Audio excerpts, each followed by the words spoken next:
Carlos, bienvenido a esta segunda edición de este Congreso de Ayuno y Keto. De verdad que es para mí un honor tenerte por aquí, repetir con Carlos Estro. De verdad que para mí fue un honor en aquella edición, en aquella primera edición. De hecho, lo comenté públicamente que para mí fue esa bandera de salida, digamos, ese vamos a darle, porque la verdad es que para mí era muy importante tenerte en ese primer congreso del año pasado. Había sido referencia, de hecho, para mí en todo este tema de lo que es dieta cetogénica y ayuno, y es un honor para mí tenerte otra vez para este segundo congreso, esta vez hablando un poquito de cosas más allá de la dieta cetogénica y el ayuno, que yo creo que también es importante tocar. Y ya vamos a entrar en materia, pero me gustaría saber, bueno, primero, ¿cómo estás, Carlos? Pues muy bien, muchísimas gracias y la verdad que encantado de estar aquí otra vez y de contar cosas que vamos investigando por ahí a la mayor gente o la mayor cantidad de gente posible, ¿no? Así que, David, muchas gracias. No, gracias a ti, Carlos, de verdad. Y bueno, un poco para tocar por encima el tema que vamos a estar tocando el día de hoy, que es se llama reancestralización, ¿no? Y antes de meternos en más detalles de definir qué es este concepto que parece un poco complejo y abstracto, me gustaría, Carlos, que seas tú mismo, pues, quien se presente y nos cuente quién es Carlos Stroy, sobre todo cómo o por qué empezaste a divulgar sobre todo este contenido, a pesar de que no es, digamos, no es la carrera que estudiaste. No, yo la verdad que estudié en la universidad, en la Facultad de Geología, aquí en Oviedo, en Asturias, y también soy músico de profesión, también tengo carrera de productor musical, etcétera, y la verdad que un buen día, pues viendo las cosas que estaban sucediendo, ¿no? En cuanto a, eso, a temas personales, de enfermedades, de todo esto, pues surge un poco el inconformismo ese de pensar que todo está arreglado de antemano, ¿no? Cuando nacemos, que nuestros genes finalmente sellan completamente nuestro destino y todo esto. Y nada, decidimos, nosotros sí que somos personas, siempre hablo de nosotros porque, bueno, empecé esta aventura con mi primo y con Ricardo Stro y nada, simplemente somos muy obsesivos con las cosas, ¿no? Nos ponemos objetivos muy concretos, los llevamos a cabo y en este caso, pues nada, decidimos ponernos el objetivo de intentar conocer qué es lo que está pasando y por qué nos están pasando estas cosas y bueno, simplemente nació un poco de esa curiosidad, ¿no? De esa ganas de saber. Y allí empezó tu aventura por el descubrimiento del cuerpo humano, ¿no? Que pareciera, yo creo que nunca termina el descubrimiento de todo ese organismo tan complejo que llevamos encima, ¿no? A diario. Yo creo que es fascinante, de verdad, y que te doy las gracias a ti y a tu primo por haber tomado esa decisión, ¿no? De conocer un poquito más y de realizar un trabajo que de repente quienes se debieron haber hecho cargo de eso, pues habían dejado un poco de lado.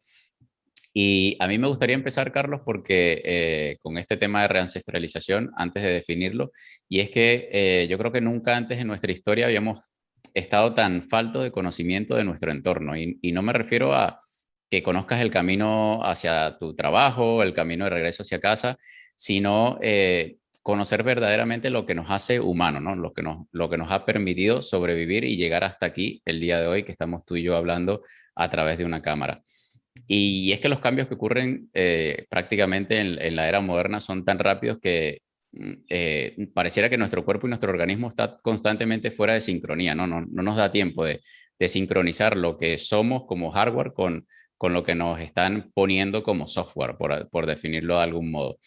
Y bueno, esta exposición obviamente a esas novedades es constante. Básicamente todos los días hay innovaciones que prácticamente nos vienen a cambiar nuestras vidas y que si bien tiene sus beneficios, tiene también su trade-off, ¿no? Su compensación, que eso es parte de lo que vamos a estar explicando un poquito aquí. Y mi primera pregunta, Carlos, es que entendiendo de que somos producto de prácticamente 3 billones de años de evolución adaptativa, ¿por qué crees que hemos disociado tanto nuestros hábitos de vida con básicamente, bueno, nuestros hábitos de vida modernos con lo que realmente nos ha traído hasta aquí el día de hoy? Pues yo creo que toda esa analogía que hiciste un poco es bastante acertada. Realmente lo que diferencia al ser humano del resto de las especies es que tenemos la capacidad de romper con nuestro entorno, digamos, ¿no? Tenemos la capacidad de pensar, tenemos un cerebro que por lo que sea, no se sabe muy bien por qué, pero es muy superior al del resto de las especies en cuanto a todo tipo de procesos, y hemos decidido pues alterar por completo nuestro entorno, ¿no? Desde desplazarnos a grandes distancias, a construir cosas que no siempre van del lado de nuestra biología. Y eso, tenemos una capacidad de pensar muy grande, entonces eso precisamente es lo que tú dices, una especie de trade-off, ¿no? Por un lado, supone una posibilidad muy grande para evolucionar personalmente como individuo, y por otro lado, pues puede suponer que la especie al completo pues no sea tan exitosa en todo este proceso, ¿no? Y precisamente yo creo que es esa la característica que nos distingue del resto de los animales, donde nacen en su sitio, se rodean de las cosas que les rodean, nunca mejor dicho, ¿no? O sea, están en su medio ambiente, en su hábitat, comiendo las cosas que tienen que comer, haciendo todo lo que tienen que hacer. Y, y ahí es un poco donde nosotros empezamos a medrar con toda nuestra biología. Y si bien antes teníamos la posibilidad, porque los primeros seres humanos tenían una rutina muy constante, ¿no? No apenas introducían cosas nuevas en sus vidas. Entonces, cuando introducían un elemento, pues rápidamente podían saber si a lo mejor este elemento era favorable o no lo era, ¿no? A ellos. Pero nosotros nos introducen muchos elementos a la vez y ya no somos capaces de distinguir si los auriculares que nos ponemos en la oreja con Bluetooth, si es lo que nos está haciendo daño, o si en realidad es la comida que estamos comiendo, o si es que nos escondemos en casa de la luz del sol. Tenemos demasiadas variables y hay que estudiar muy a fondo para poder saber exactamente qué es lo que nos está haciendo daño, ¿no? Sí, que suele parecer incluso abrumador, ¿no? Cuando te das cuenta de la cantidad de... es que estamos atacando básicamente a nuestro organismo por todos los frentes. Entonces, claro, cuando le planteas a una persona todos los cambios que debería realizar para recuperar esa salud, pues entonces llega a ser un poco abrumador. Luego, al final, si quieres, hablamos un poquito de los auriculares, porque la verdad es que es un tema bastante interesante y curioso también. Y Carlos, yo te quería decir, porque tú mencionabas obviamente todos esos cambios que se nos introducen en nuestra vida diaria, ¿no? Y al paso que estamos incorporando esos cambios en nuestra rutina, digámoslo de algún modo, supera la capacidad que tenemos como especie de adaptarnos a ellos. Y, y antes teníamos básicamente pues miles, si no millones de años para adaptarnos, como tú bien decías, a esos cambios que iban llegando a nuestras vidas, ¿no? Como pudo haber sido de repente el descubrimiento del fuego, pues obviamente era un proceso de descubrimiento, de adaptación, que eso ya básicamente no ocurre. Hay una innovación y está ya al día siguiente en nuestras vidas, sin ni siquiera saber pues qué posibles efectos adversos pueda llegar a tener. Entonces estamos generando problemas a un ritmo prácticamente sobre el cual nunca habíamos tenido, ¿no? Y nos está generando problemas a nivel físico, psicológico y socialmente. Entonces, ¿crees que, y creo que es una pregunta algo polémica, pero ¿crees que la humanidad podría desaparecer víctima de su propio éxito? Bueno, hay científicos que nos están avisando de que ya estamos en medio de nuestra propia extinción, ¿no? Porque precisamente estamos jugando con cosas muy peligrosas en estos momentos. La gente piensa que es de forma inocente y probablemente surja como un medio para ganar dinero por parte de las empresas y luego empiezan a esconder ciertos datos y demás. Pero sí que sabemos que todo el tema de las frecuencias electromagnéticas que nos están bañando, están alterando completamente nuestra biología. Está demostrado en la literatura científica. Todo tipo de radiación electromagnética que llamamos no nativa, es decir, aquella que no está producida por la Tierra y por el Sol, interfiere con nuestra biología de forma grave, ¿no? Y si bien será una extinción, supongo que lenta, sí que o tomamos cartas al respecto o probablemente estemos en ese camino, ¿no? Sí, que nos estemos condenando a nosotros mismos con esas comodidades modernas que, por eso te comentaba el trade-off, ¿no? Que siempre hay que entender de que algo por muy beneficioso que parezca al inicio, por muy cómodo que sea, siempre hay una compensación.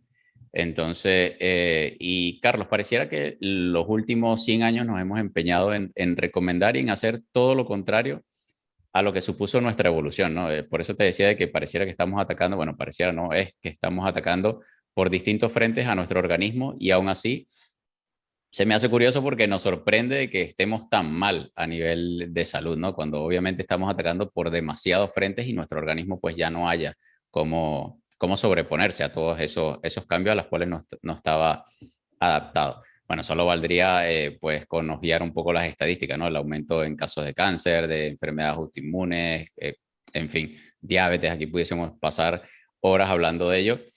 ¿Crees que posiblemente la única forma, digamos, de corregir el rumbo que lleva la humanidad sea la de reinventarnos? ¿Y crees que este sea el momento de reinventarnos y corregir ese rumbo que permita revertir parte de esas estadísticas?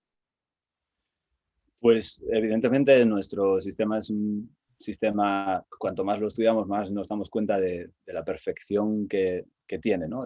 El trabajo increíble que hacen nuestras células, cómo sintetizan proteínas que nosotros jamás seríamos capaces de hacer en un laboratorio con toda nuestra inteligencia. Y evidentemente siempre se puede, una persona como individuo siempre puede revertir su problema, ¿no? El tema es que las empresas tienen mucho afán de hacer dinero, ¿no? Y si bien al principio no supuso un problema, como vemos todo esto que hablas tú de la exponencialidad de las enfermedades, pues comenzó prácticamente a comienzos del siglo XX, cuando también comenzaron a acelerarse las comunicaciones. Ahora una noticia aquí rápidamente es noticia allí. Antes era completamente imposible que fuera una noticia hasta que pasara un mes, dos o probablemente nunca. Entonces, ahora se podían hacer negocios a grandes distancias, ¿no? Influir a muchísimas más personas para vender tu producto. Entonces, si una persona que tiene un producto es honesta consigo misma y dice, pues este producto quizás no sea bueno para la población mundial, pues sea capaz de rectificar, ¿no? Pero ya sabemos que normalmente eso no es así. Entonces, hay muchas grandes empresas con muchos intereses. Nos están intentando colar sus productos, sus tecnologías, nos están diciendo que además que no importa. Y al final, pues, como especie, la verdad que la cosa tiene difícil solución, ¿no? Lo único que podemos hacer uno por uno, así como haces tú con tu comunidad y cuando yo hablo a la gente que me lee y todo este tipo de cosas, pues es uno por uno tratar de hacer que un número de personas que le rodeen pues puedan conocer otra visión de la historia, ¿no? Y eso es más o menos lo que estamos intentando hacer. Sí, yo creo que pensar que no podríamos sobreponernos a todas estas adversidades sería subestimar, ¿no? A la especie humana. El problema es lo que tú dices, que pues prácticamente nuestro entorno nos juega en contra. Y lamentablemente esas corporaciones que tú mencionas pues tienen intereses, ellos ven números, ven gráficas y no ven personas, que realmente pues las últimas afectadas somos realmente nosotros. Yo creo que solamente con el hecho de pensar de que somos capaces en este momento, tú y yo, de conversar a través de una cámara web, simplemente vibrando, pues todo lo que hay dentro de la parte que expresa, pues todo ese, el vocabulario, el lenguaje, o sea, que nos podamos comunicar, primero que nada, y que lo estemos haciendo a grandes distancias por una cámara web con internet, ya demuestra la capacidad que tenemos como especie humana y que tenemos realmente la capacidad de sobreponernos a esto. El problema es el cómo, ¿no? Cómo llegar allí. Ya no sé si conoces al escritor Ernest Becker, que él ya decía que somos dioses con ano, ¿no? Que estamos limitados, o sea, que tenemos una capacidad enorme como especie, pero estamos limitados por nuestra mortalidad. Y yo te quería preguntar, porque generalmente lo que se suele pensar es que estamos determinados, de hecho tú lo mencionabas ya al inicio de la entrevista, que pareciera que nuestro destino está determinado por nuestros genes. ¿Por qué se piensa y se sigue manteniendo esa teoría de que básicamente nuestros genes son los que determinan el destino? Pues también fue simplemente una cuestión primero de suerte, imagino, y después de un ritmo imparable, una inercia hacia un lugar, ¿no? Y este lugar es el ADN celular. Desde que Watson y Crick descubrieran todos los secretos del ADN, toda la investigación científica se ha basado en el ADN de la célula, ¿no? Sin embargo, nosotros sabemos que como especie tenemos dos tipos de ADN diferentes. Uno es el ADN celular y otro es el ADN mitocondrial. Sabemos también que el ADN mitocondrial lo heredamos siempre de nuestras madres y en el momento de la fecundación, pues prácticamente el del padre se elimina por completo, ¿no? Entonces, lo ha dicho uno de los mayores expertos en biología mitocondrial, que es Douglas Wallace, que fue precisamente la persona que descubrió que dábamos el ADN mitocondrial de nuestras madres. Él nos cuenta que el 95% y quizás más de las enfermedades que estamos sufriendo tienen que ver con el ADN mitocondrial y el 5% tiene que ver un poco con el ADN de la célula, ¿no? Sin embargo, estamos destinando toda nuestra capacidad de estudio al ADN celular, quizás de forma ingenua, y estamos limitando ese 5% al estudio del ADN mitocondrial, ¿no?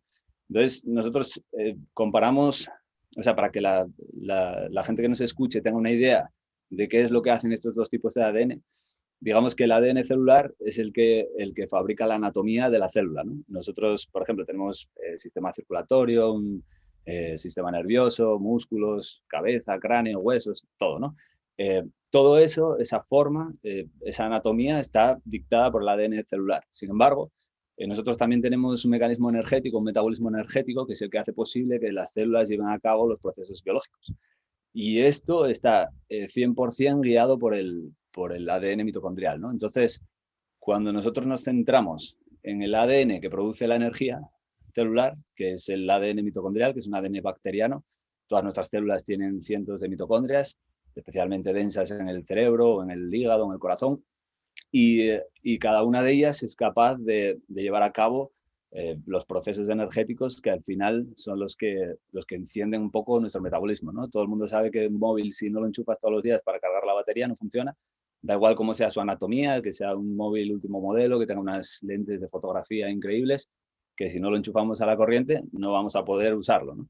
Y en nuestro caso sucede lo mismo. El ADN, si nuestra anatomía está mal, rápidamente cuando nacemos ya lo sabemos, ¿no? Tenemos una enfermedad genética, es algo muy complicado, es algo muy difícil. Sin embargo, una vez que ya estamos en nuestro camino, en la vida, dependemos mucho más del ADN mitocondrial, porque es, como te digo, son las que nos proveen de la energía que nosotros necesitamos, son nuestras propias baterías.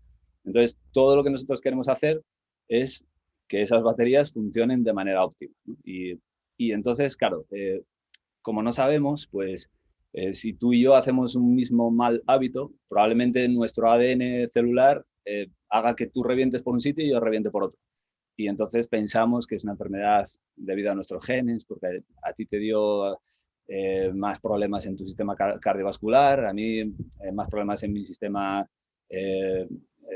nervioso, por ejemplo. Entonces, un mismo problema, tu ADN hace que sea diferente al mío, ¿no? El problema. Entonces, nos hemos centrado mucho en eso y nos hemos olvidado de lo que es realmente importante, que es nuestras mitocondrias, ¿no? Y yo te quería preguntar cómo lo que es nuestra cultura, ¿no? Lo que son las ideas, costumbres y tradiciones influyen en esa expresión genética que terminan pues ocasionando algún tipo de enfermedad o patología. Bueno, está claro que nosotros seguimos pensando que es realmente el ADN mitocondrial el que hace todo, ¿no? Hay ciertos tipos de mutaciones que diferentes culturas tenemos dentro de nuestro propio ADN mitocondrial, ¿no? Tú, por ejemplo, todo el mundo sabe que tú no puedes hacer crecer un cactus en el Polo Norte, porque necesita sus mitocondrias, que en este caso son cloroplastos, necesitan un ambiente de luz muy determinado, un ambiente X, ¿no? Es su lugar. Sin embargo, un cactus no puede moverse por sí solo. Él está en la zona donde crece y no podemos llevar un cactus, no puede desplazarse al Polo Norte, ¿no? Sin embargo, nosotros tenemos ciertos polimorfismos, no en nuestro ADN de la célula, sino en nuestro ADN mitocondrial, que solo tiene 37 genes, la mitocondria dentro de sí, tenemos ciertos polimorfismos que nos hacen mucho más efectivos en una zona, en una latitud del planeta que en otra. Sin embargo, pues eso, tu abuelo se fue a la zona del Ecuador, el abuelo del otro se fue de la zona del Ecuador a Noruega y las mitocondrias digamos, de la zona del Ecuador tienen que tener un funcionamiento diferente que las mitocondrias que están más hacia el norte, ¿no? Las que están más hacia el norte tienen que ser inefectivas generando ATP y tienen que ser, esa ineficiencia se manifiesta en forma de calor, de tal forma que esa persona pueda calentarse mucho más rápido. Si estamos en el Ecuador, esas personas, esas mitocondrias deberían ser 100% efectivas sintetizando ATP y poco calor, ¿no? Entonces, este tipo de cosas son las que producen finalmente todo ese tipo de enfermedades que desconocemos y que no sabemos por qué es quizás porque estemos viviendo en el lugar equivocado del planeta. Sí, que nos estemos rodeando de ese entorno equivocado, ¿no? Aparte de la latitud geográfica. Y entendiendo que esa cultura y los genes dependen entre sí, ¿por qué seguimos empeñados en buscar la respuesta en otra parte cuando probablemente la hemos tenido? Y de hecho, creo que esta pregunta te la hice en el congreso pasado, no recuerdo bien, pero cuando probablemente tenemos la respuesta pareciera estar frente a nuestros ojos, ¿no? En esos libros de historia, en esos hábitos ancestrales, ¿por qué nos estamos empeñando en seguir buscando la respuesta en donde no deberíamos?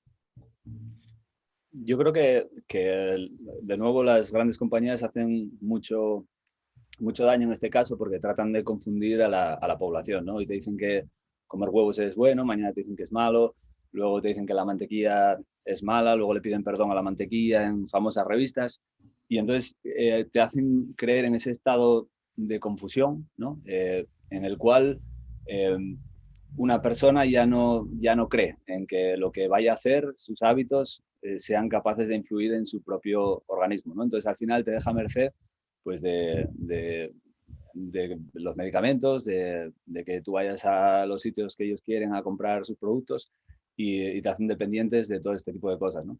Yo no sé si ellos realmente saben que cosas como la luz del sol no es cancerígena, sino que es todo lo contrario.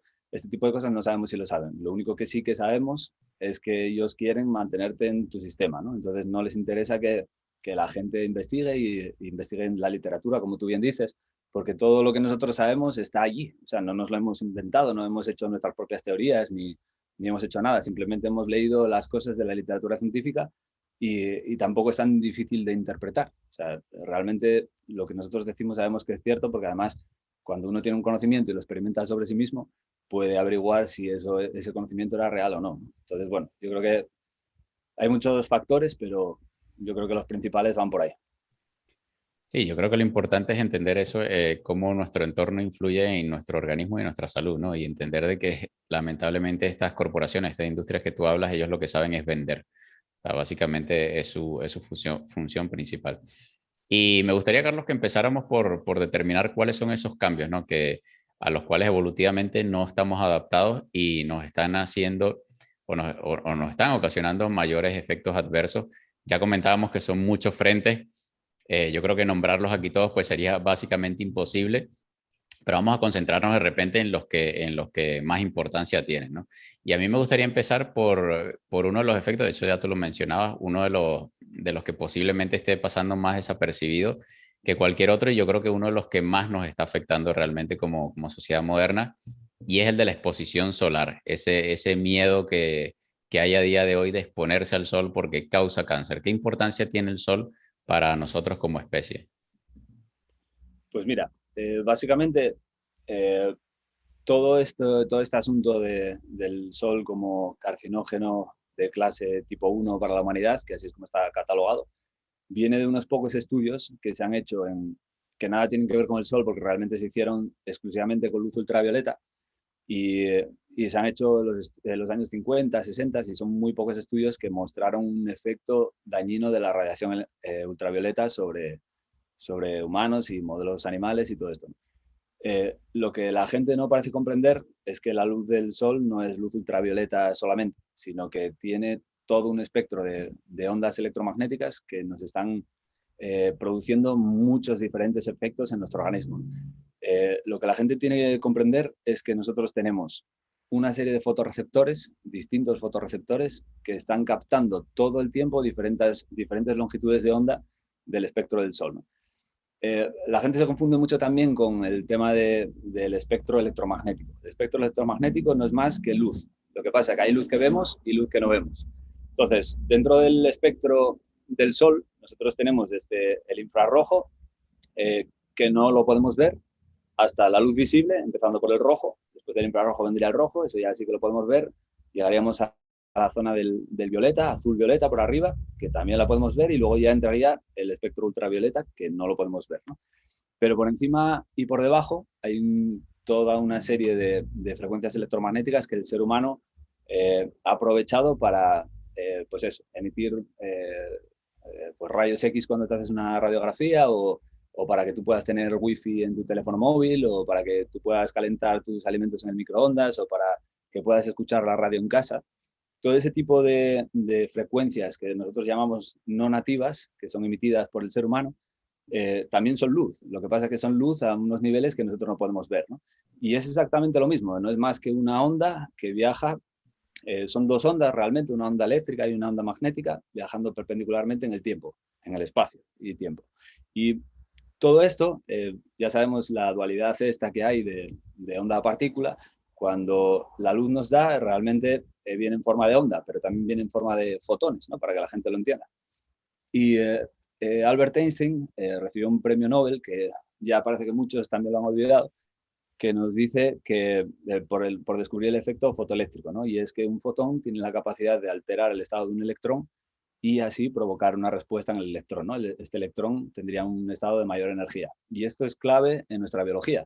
Nosotros, cada vez que una onda de distinta, o sea, una longitud de onda determinada del Sol nos irradia, realmente lo que está haciendo es alterar los electrones de nuestro sistema para provocar una cascada de información en el organismo, para que nosotros generemos hormonas como melatonina, dopamina, etcétera, ¿no? Todo tipo de hormonas dependen absolutamente de estas frecuencias electromagnéticas del Sol. Y por tanto, exponernos a esta luz, a estos efectos, es la forma que nosotros tenemos de recibir y descargar la información, ¿no? Y es lo que la gente no comprende, que nosotros cuando recibimos sol recibimos luz ultravioleta, pero si recibimos luz ultravioleta sin luz infrarroja puede ser dañino. La infrarroja contrarresta un poco los efectos de la luz ultravioleta y viceversa, ¿no? Luego la luz azul tiene que venir con luz verde. Nosotros no vivimos con frecuencias aisladas, ¿no? Sin embargo, el ser humano, como es inteligente, puede construir una lámpara de luz ultravioleta y irradiar y ver qué es lo que pasa, pero no tiene en cuenta el resto del espectro electromagnético del Sol, ¿no? Entonces, realmente la importancia del sol es la siguiente, y es que gracias al sol nosotros hacemos nuestra biología. Gracias al sol nosotros podemos existir. Si, por ejemplo, se ha demostrado en experimentos de ratones, con ratones, que cuando incide la luz del sol en una molécula que se llama DHA, que es el omega 3 de 22 carbonos, lo que sucede es que se produce en el feto de este ratón, se produce una diferenciación de las neuronas que viajan a la zona donde tienen que viajar, y se sabe que si esa madre, por ejemplo, no tiene DHA, las neuronas no pueden migrar hacia la zona donde tienen que migrar y se quedan esparcidas por todo el cerebro, ¿no? Con lo cual, realmente, esto demuestra, y otras muchas cosas demuestran, que la luz del sol es información y que está diseñando exactamente el cerebro de un ratón cuando todavía es un feto, ¿no? Entonces, este tipo de cosas es lo que debemos comprender, que cuando estamos expuestos al sol, realmente estamos descargando información para construir nuestro sistema, para construir nuestra biología, para construir nuestros ritmos circadianos y para construir nuestras hormonas e incluso nuestra anatomía, ¿no? Y todo esto está en la literatura científica, y la verdad que cuanto más lo vemos, más nos sobrecogemos, ¿no? De lo tontos que hemos ido al decir que el sol causa cáncer. Sí, la verdad es que es espectacular, ¿no? El diseño que tiene nuestro organismo, nuestro cuerpo, y cómo nosotros estamos dando muchas cosas por sentado, ¿no? Pensamos que sí, que simplemente el hecho de alejarte de la luz, de la exposición solar, no va a afectar más allá a nuestro organismo. Es como tú dices, somos tontos, realmente somos tontos. Y es que si hace 20 o 30 años tú y yo estuviésemos diciendo aquí que permanecer todo el día sentado pues iba a traer consecuencias a nivel cardiovascular, incluso potencialmente causar diabetes, seguramente nos estarían tildando de locos y paranoicos. Sin embargo, hoy estamos hablando de que pasar la mayor parte del tiempo encerrado tras cuatro paredes en cubículos puede tener efectos graves para la salud, y de hecho ya a día de hoy hay expertos advirtiendo de este hecho, incluso hay expertos reclamando, sobre todo en ciudades tipo Hong Kong, donde hay muchos rascacielos, reclamando ese derecho a la luz, porque prácticamente nos están quitando un derecho que nos pertenece como especie, como seres humanos, y que ha sido tan importante a lo largo de nuestra evolución. Entonces, yo te pregunto, ¿cómo pudiésemos evitar ese riesgo que supone el estar pasando tanto tiempo encerrados en cubículos, detrás de un vidrio del auto, todo el tiempo alejados y sobre todo por ese miedo pues, que se tiene a la luz solar? ¿Cómo podemos evitar ese riesgo que supone también por nuestro estilo de vida? Nuestro estilo de vida moderno nos invita lamentablemente a pasar mucho tiempo tras cuatro paredes.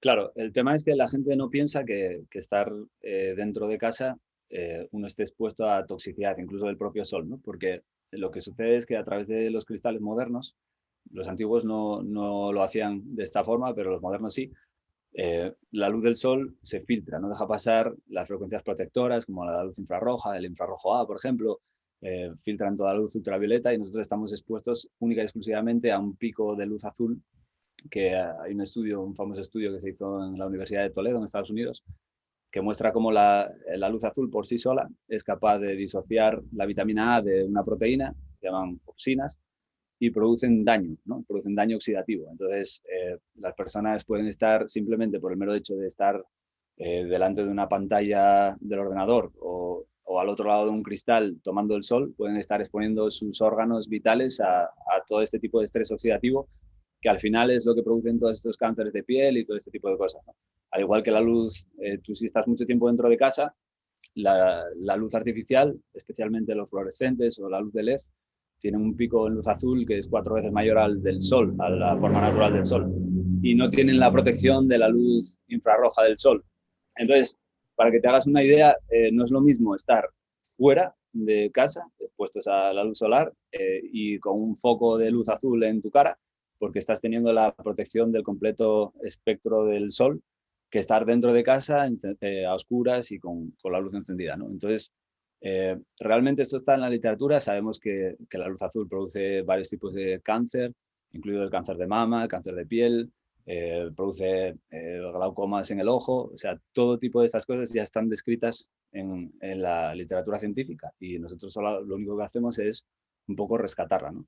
Y el principal problema es salir de esta luz infrarroja, que es la productora de melatonina en nuestro cuerpo, que es el antioxidante más importante que hay, junto con el glutatión. Además, la melatonina regula los dos procesos más importantes que hay a nivel celular, que es la autofagia, la apoptosis. Muchas veces nosotros ayunamos o seguimos una dieta cetogénica para tener más autofagia, pero después cuando encendemos la luz en casa, pues estamos privándonos a nosotros mismos de sus efectos, ¿no? Entonces hay que tener en cuenta que si trabajamos en casa, si trabajamos con ordenadores, tenemos que poner protectores en los ordenadores.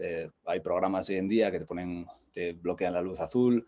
Tienes que salir cada poco tiempo a exponerte fuera al sol. Este tipo de cosas son importantes, ¿no? Sí, yo creo que al final como la vida moderna lamentablemente nos ha llevado a trabajar entre cuatro paredes, pues buscar simplemente pequeñas estrategias que nos ayuden a reducir, digamos, ese riesgo, ¿no? Ese riesgo potencial que está allí. Y sobre todo, pues yo creo que lo que no deberíamos obviar es el hecho de exponernos más al sol. O sea, tan sencillo como eso. Buscar la forma, el momento y que todos tenemos tiempo, ¿no? Creo que todo se reduciría a simplemente eso.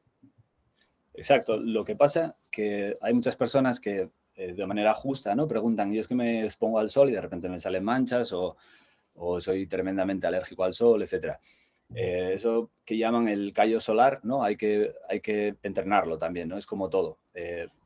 Hay estudios científicos que nos muestran que si tú sometes a personas a luz directa ultravioleta, las personas se queman rápido.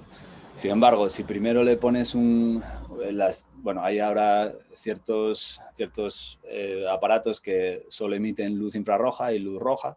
Si tú les expones primero a la luz infrarroja y a la luz roja, luego les expones a la misma cantidad de luz ultravioleta y realmente no queman, ¿no? Todo esto lo hacen siempre con lámparas hechas por el hombre. Pero lo que no sabemos es que el sol, cuando amanece, está lleno de fotones de luz infrarroja, luz roja, muy poca luz azul, casi nada de ultravioleta. Y eso ya te está preparando para cuando vengan las 12 del mediodía y el sol esté pegando duro, ya te está preparando para no quemar, ¿no? Como nos muestra la literatura científica realmente. Lo que pasa es que mucha gente pues, se lanza al sol cuando más quema, en el sitio menos adecuado y al final pues obtienen todo este tipo de problemas, ¿no? Y también es por lo que las estaciones como decimos nosotros, se inventaron. Porque cuando tú es marzo, abril, tú ya tienes que estar exponiéndote al sol para que tus melanocitos estén ya preparando, digamos, haciendo fitness, ¿no?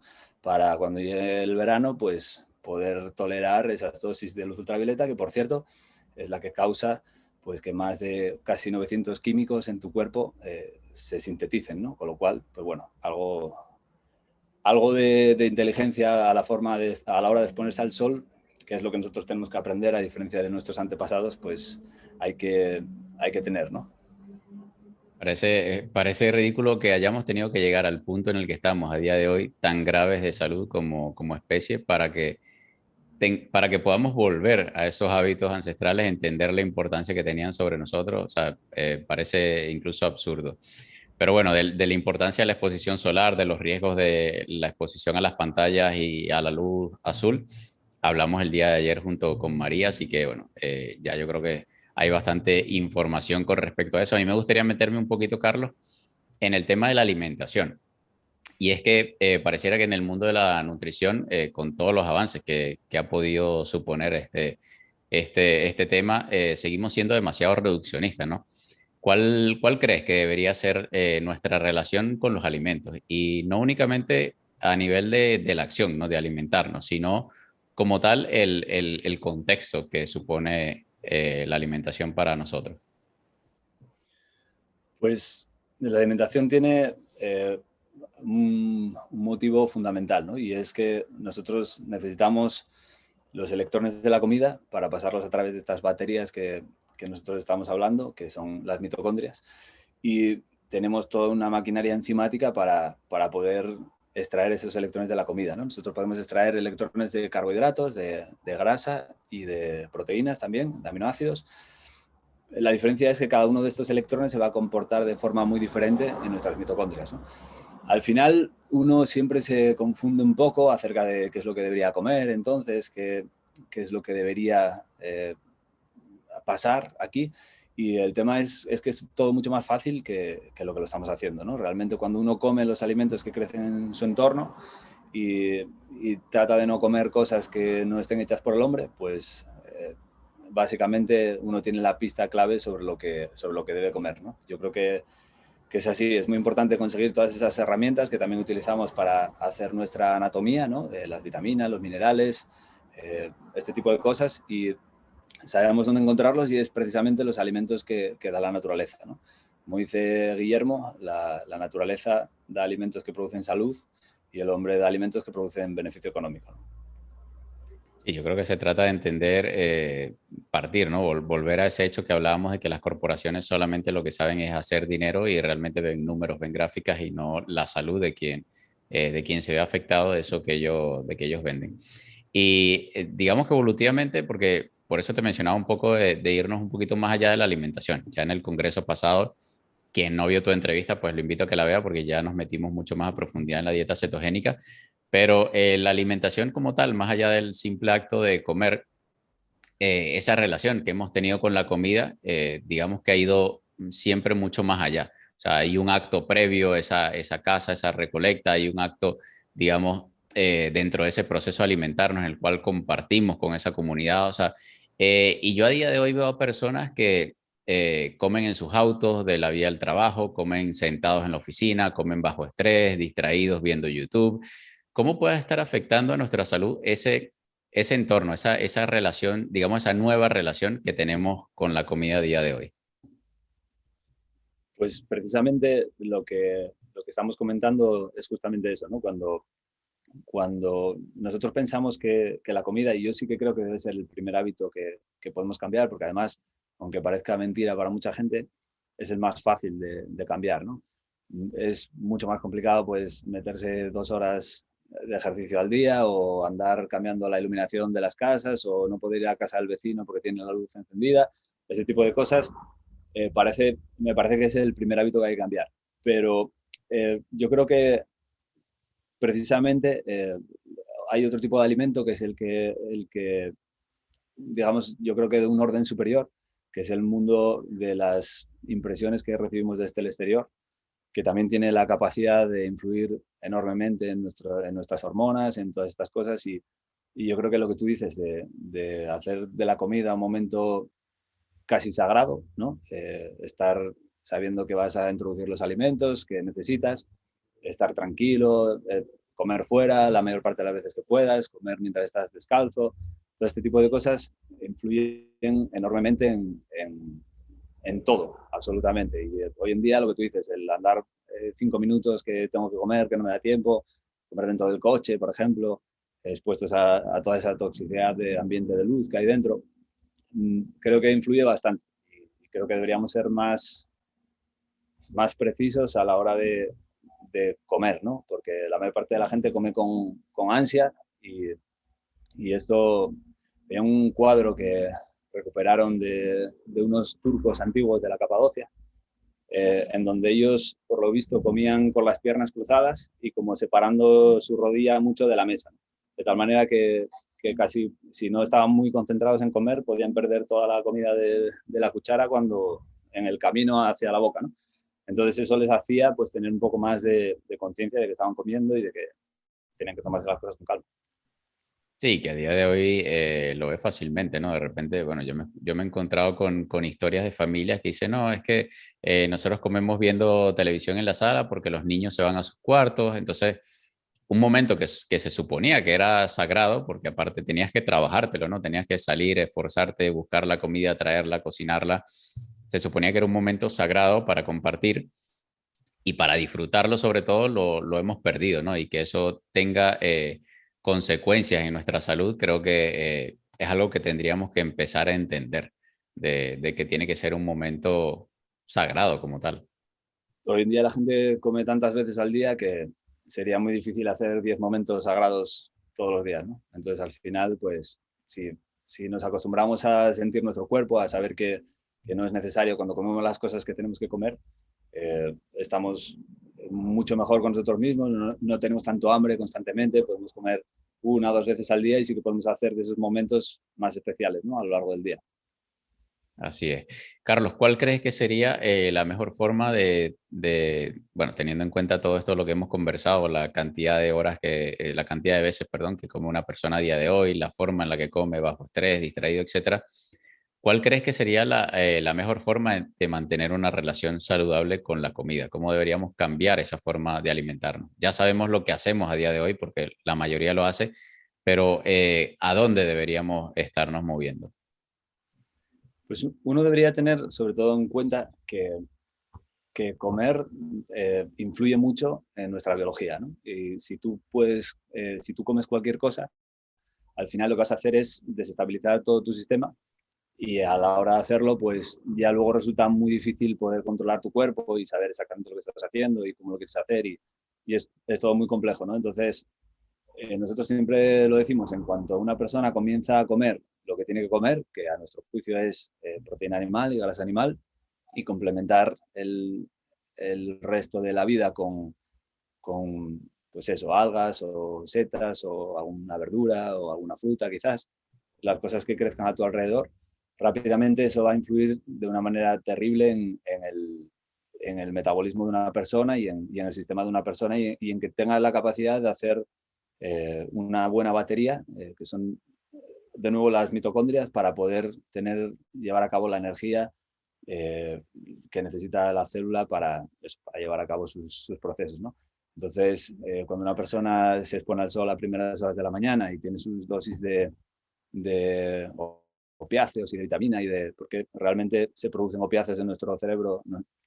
La luz de la mañana nos hace un poco adictos a ella, ¿no? Y nos prepara el cuerpo para comer. Y cuando está el cuerpo preparado para comer, pues comes lo que se supone que tienes que comer, pues rápidamente tu propia biología ya te va a pedir la comida que realmente necesita, ¿no? Cuando confundimos a nuestro cuerpo, pues realmente se hace todo mucho más complicado. Sí, yo creo que una vez empiezas a hacer el cambio, yo creo que esto es como cuando uno, bueno, quien haya viajado en avión, es el despegue, ¿no? El despegue es lo más complicado para quien sea piloto, para quien tenga experiencia pilotando aviones. El despegue suele ser, digamos, esa fase más complicada y más peligrosa, ¿no? Tienes que vencer esa fuerza, esa resistencia, la gravedad, etcétera. Ya luego cuando vas arriba pues quién sabe, a la altura que vuelan, ya va un poco más relajado, ¿no? Ya va más un poco por inercia. Yo creo que lo mismo ocurre con nuestro estilo de vida. Al principio puede costar, ya una vez que estás a esa altura, pues es todo mucho más fácil. Pero yo quisiera pasar un poco de la alimentación a lo que es otro, hemos hablado de la exposición solar, hemos hablado de la alimentación, y me gustaría tocar el que yo considero que es uno de los pilares también fundamentales en torno a nuestra salud, y yo creo que es el más descuidado, sobre todo por esta novedad a la cual estamos constantemente expuestos, que hablábamos al inicio de la entrevista, todos estos cambios, que ese miedo a estarnos perdiendo lo que está en el mundo exterior y es el descanso, ¿no? Porque yo creo que todos aquí habremos escuchado a alguien decir, no, bueno, ya habrá tiempo para descansar cuando muera. Es como esa persona que se considera productiva cree que dormir le está haciendo perder tiempo, le está haciendo perder dinero. O justamente por eso que hablábamos, ¿no? De que obviamente estamos demasiado expuestos a muchos cambios, a mucha novedad. Vivimos en prácticamente un mundo hiper novedoso cada día y hay muchas cosas sucediendo a nuestro alrededor. ¿Qué ventaja suponía para nosotros como especie el descanso al ser criaturas diurnas, ¿no? Que somos una especie de diurna? Pues justamente yo creo que el descanso es una parte, si no la más importante de nuestra vida. Tenemos que empezar a tomar conciencia de ello también. Yo era la persona que iba tarde a la cama, que madrugaba a las 4 de la mañana, a las 3, cuanto más mejor. Y hasta que uno empieza a estudiar ciertamente qué es lo que sucede cuando dormimos, ¿no? Cuando estamos conectados a la naturaleza, desde primera hora del día hasta la noche, se supone que a la noche no solamente vamos a tener la melatonina que se genera eh, en esa época, o sea, en ese momento del día, sino que además tenemos la melatonina que se genera por la mañana, ¿no? Que es una melatonina diurna, subcelular, que se genera en nuestras mitocondrias y es la que posibilita los dos programas más importantes que nuestras células llevan a cabo, y esto se hace durante nuestro descanso, ¿no? Que es precisamente la autofagia y la apoptosis. Para que la gente pueda entender la importancia de esto, nuestras células cuando llevan a cabo su trabajo generan cierta cantidad de basura, ¿no? Por hacer la metáfora. Entonces, por la noche lo que hacen es reciclar esa basura, reutilizar lo que puede ser reutilizado y eliminar o detoxificar pues, los metales pesados, todos los tóxicos que introducimos a través de los químicos, la polución medioambiental, todo este tipo de cosas, y a la vez proteínas que ya hemos usado y que ya no vamos a usar. Todos estos programas que se generan a lo largo de las 24 horas del día se llevan a cabo, o sea, se programan a lo largo de las 24 horas del día, se llevan a cabo en los momentos de descanso, ¿no? Y es en estos momentos, precisamente, entre las 11 de la noche y las 7 de la mañana, cuando una persona debería estar durmiendo para poder eh, reciclar, y no solo eso, sino que haya una célula que está dañada, pues comete su propio suicidio, ¿no? Que eso es lo que se conoce como apoptosis, y solo puede tener lugar en presencia de suficiente melatonina, con unos ritmos circadianos bien situados, y ya que hablamos de la comida también, pues no podemos comer más tarde de las 7:30 de la tarde, porque eso probablemente influiría también en este proceso de descanso y haría que no fuera efectivo, ¿no? Entonces, el descanso tiene la mayor importancia posible precisamente gracias a estos dos programas de autofagia y apoptosis. Sí, yo creo que es importante entender justamente de lo que hablábamos antes, ¿no? De ese proceso nativo prácticamente de compensación que tenemos, ¿no? Si obviamente somos personas activas y nuestro cuerpo está hecho para moverse, obviamente tiene que haber también un tiempo dedicado a ese descanso, a ese formateo, por decirlo de algún modo. Y Exacto. a mí me parece, un poco por volver al tema de las corporaciones y porque su interés no está en nuestra salud. Una vez escuché al fundador de Netflix hablar o decir de que su peor enemigo, el peor enemigo de su compañía era el sueño, era el descanso. Obviamente, las personas, su público objetivo se veía limitado por la cantidad de tiempo que tenían para ver sus películas y sus series. Allí nos damos cuenta, pues, una vez más, de que las corporaciones se preocupan más por su crecimiento y sus ganancias que por nuestra salud. Y si bien hay muchas formas en las que nuestro descanso se está viendo afectado por todas estas novedades, no solamente a través de las pantallas, sino o de las redes sociales, sino que siempre está sucediendo algo.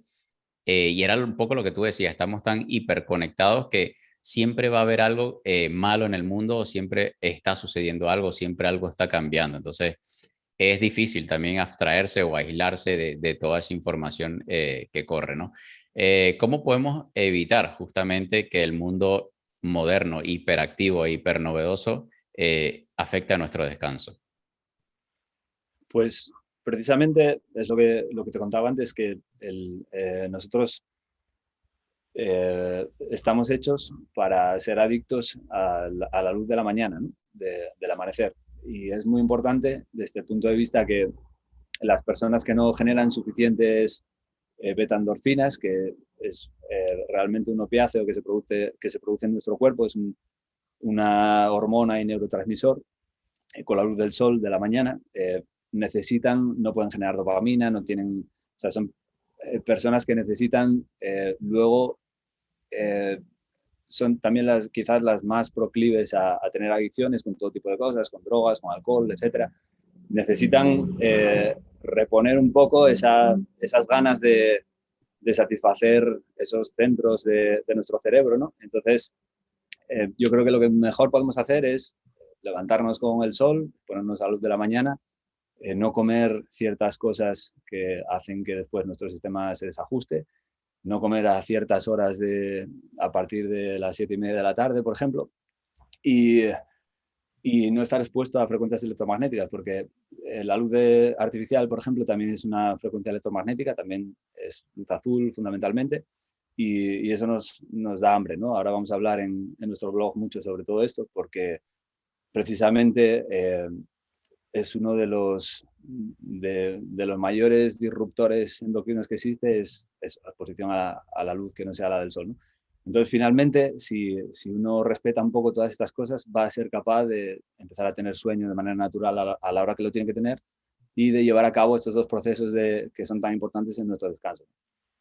Sí, verdad que es brutal cómo ves esos cambios, ¿no? En tu propio cuerpo cuando intentas buscar justamente eso, esa reancestralización, que de hecho era el tema de esta entrevista. Y aquí, Carlos, nos estamos quedando sin tiempo, pero aquí podríamos pasar horas, yo creo que enumerando la cantidad de disruptores que hay, ¿no? Que encontramos en nuestro día a día y están afectando a nuestra salud y a nuestro cuerpo. Yo, de hecho, haciendo la investigación para esta entrevista, conseguí algunas curiosas que seguramente pues tú luego más adelante desde tu cuenta y desde tu blog seguramente irán ampliando más información, pero te menciono algunas y esta yo creo que es la que me parece más curiosa, es cómo nuestra capacidad visual se ha visto afectada, sobre todo por el entorno cuadriculado al que nos estamos sometiendo en las ciudades. Esto es brutal porque se ha comparado incluso poblaciones que están aisladas, que no tienen esta geometría, ¿no? Dentro de sus ciudades y hay ciertas ilusiones ópticas que a ellos no les afectan y a nosotros los que vivimos digamos, en la era moderna industrializada sí nos afecta. También, por ejemplo, cómo estamos afectando el uso, lo que es el olfato, ¿no? Con el uso de desodorantes y perfumes, a esa habilidad que tenemos para oler las señales que emite nuestro cuerpo, cómo afectan los relojes a nuestra percepción del tiempo, cómo el Internet afecta a nuestro sentido de la competencia, estado de ánimo, generando ansiedad, estrés y depresión. Eso lo hablaremos también con Alejo. Y bueno, nos tomaría demasiado tiempo, lamentablemente, enumerarlas todas y meternos a detalle en cada una de ellas, pero yo creo que ya quien nos está escuchando y nos está viendo tiene una idea general, ¿no? Pero por dar una estrategia, digamos, yo creo que global, que esto aplicaría para casi cualquier cosa, incluida la alimentación, a mí me gusta nombrar siempre lo que es el principio de la precaución. Cuando no lo conoces, no lo entiendes, y por eso te comentaba el tema de los auriculares. Yo cuando descubrí de que yo los veía los auriculares, estos, los Bluetooth, y por tener este background de informático, entendía de que había un esclavo y había un maestro. Y entendía de que se debían estar comunicando, por obvias razones, ¿no? Para poder transmitir la música. Y cuando entendí que ellos se comunicaban entre ellos y que esa comunicación atravesaba el cerebro, ya yo allí pues dije, bueno, esto no es para mí. Yo prefiero ser precavido y pasar por tonto o como quieran por no estar a la moda con los auriculares Bluetooth, pero prefiero ser precavido. Como este principio de la precaución puede ayudarnos, sobre todo cuando nos sentimos seducidos, en este caso, por una innovación del mundo moderno. Pues evidentemente, si uno no conoce la tecnología o la ciencia que hay un poco detrás de la tecnología, es más complicado eh, saberlo. Por eso introdujimos este término reancestralización, como podría ser cualquier otro, volver al origen o ser original o lo que sea, eh, realmente es precisamente esto, ¿no? Ante la duda, no hagas algo que pueda perturbar tu salud, ¿no? Y claro, la gente no entiende este gesto simple de ponerte unos auriculares Bluetooth, pues está afectando a la biología de nuestras células, está afectando a esa corriente continua que circula por todas nuestras membranas celulares, está afectando al flujo de calcio de la célula, porque afecta directamente a los canales dependientes de voltaje que hacen que pase el calcio cuando necesitan hacer alguna acción bioquímica o hace que no pase. Este tipo de cosas se ven muy afectadas con esta tecnología, ¿no? Precisamente porque es lo que hablábamos antes, es un tipo de luz que no vemos porque es, digamos, una luz con mayor longitud de onda que la visible, y que no la veamos no significa que no esté haciendo estos fotones de esta luz que no vemos, que es el Bluetooth. Es una señal electromagnética que emite fotones y inciden con nuestras células, y al final pues es lo que hablábamos, ¿no? Intentar, ante la duda, conectarte a la naturaleza, estar en la naturaleza, descalzo, comer la comida que hay a tu alrededor, ¿no? Si tú ves que hay animales a tu alrededor, pues eso probablemente sea la comida que tienes que comer. Si ves que hay frutas que crecen de forma natural a tu alrededor, pues probablemente sea la comida que tienes que comer. Y si ves que hay una cosa que suena un poco a ciencia ficción, como un auricular que transmite a distancia de otro dispositivo, pues probablemente no usarlo, ¿no? Y luego, si uno consigue investigar y consigue saber cómo paliar los efectos de esa tecnología, que en este caso no hay forma de hacerlo, pues aplicar sus trucos de biohacking o lo que sea, ¿no? Sí, yo creo que el principio de la precaución aplica para todo, ¿no? Igual cuando ves un alimento en el supermercado, no sabes ni pronunciar ni distinguir los ingredientes, lo mejor es dejarlo allí, evitarlo y realmente irnos pues a lo que sabemos pronunciar, a lo que reconocemos como un alimento como tal. De verdad que, Carlos, se nos ha quedado el tiempo demasiado corto, nos quedan apenas 2 minuticos, así que, bueno, quiero que seas tú, pues, quien se dedique a despedirse, a recordarnos por dónde compartes toda esa información, por dónde compartes sobre todo de ese concepto de cómo reancestralizarnos, de cómo volver a esos hábitos ancestrales y recuperar la salud, que es lo más importante. Pues sí, seguramente si viéramos o tuviésemos que convivir con alguna persona de alguna tribu que no tiene contacto con Occidente ni con la tecnología, pues intentar explicarle de por qué suceden las cosas es un poco tonto, ¿no? Pero nosotros estamos haciendo un blog que creo que puede tener mucha significancia, porque intentamos explicar por qué aquellos hábitos, desde el punto de vista tanto de la literatura científica como de la bioquímica o de la biología, tienen mucho sentido en nuestra propia salud, ¿no? Entonces, ya sabemos que tenemos que exponernos al sol, pero queremos explicar por qué y por qué, a qué partes del sol y por qué. Ya sabemos que tenemos que basar nuestra comida en grasas animales y en proteína animal, pero queremos explicar exactamente el por qué, ¿no? Y enseñar a la gente la literatura científica de por qué esto es así. Y alguno puede pensar que esto es lo que llaman cherry picking, ¿no? Que escogemos lo que nos interesa a nuestro favor, pero cuando nos lean van a comprender que realmente lo que decimos es difícilmente contestable, ¿no? Y aparte nosotros tampoco pretendemos establecer verdades absolutas, sino que pretendemos compartir un poco la investigación que nosotros llevamos a cabo con el resto de la gente. Y bueno, el blog es en carlosestro.com, así como suena, y pronto vamos a tener ahí bastantes cosas nuevas que estamos almacenando desde hace tiempo. Así que por ahí será la vía principal.